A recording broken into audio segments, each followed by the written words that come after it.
मरीचनाशक सम्राट महिर भोज का संपूर्ण इतिहास। सम्राट महिर भोज कन्नौज के सम्राट थे।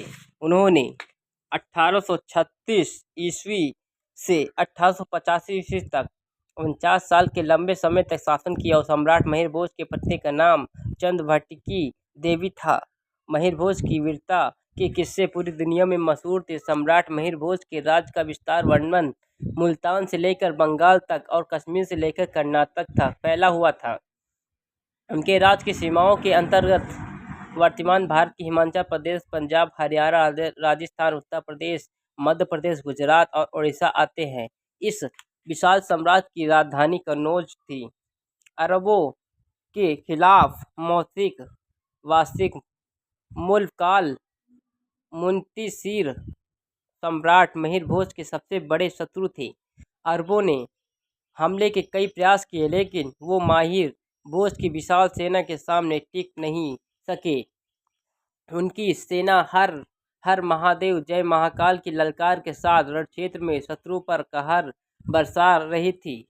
कभी रणक्षेत्र में भीनमाल, कभी हड़कंप नदी का किनारा, कभी बिचौर और बल्लवी नगर तक अरब हमलावरों के साथ युद्ध होता रहता था।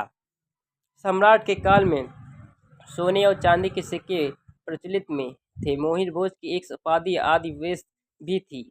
उनके समय के सोने के और सिक्के पर वह की आकृतियां उकेरी गई। कहते हैं कि महिर भोज के काल में जनता सुखी और अपराधी की कड़ी सजा मिलती थी और सभी के साथ न्याय होता था। व्यापार और कृषि को बढ़ावा दिया जाता था। राजधानी कन्नौज के 7 किले और 10,000 मंदिर थे। उन्होंने बंगाल के राजा देवपाल के पुत्र नारायण लाल को परास्त कर उत्तर बंगाल को अपना सम्राट में मिला लिया।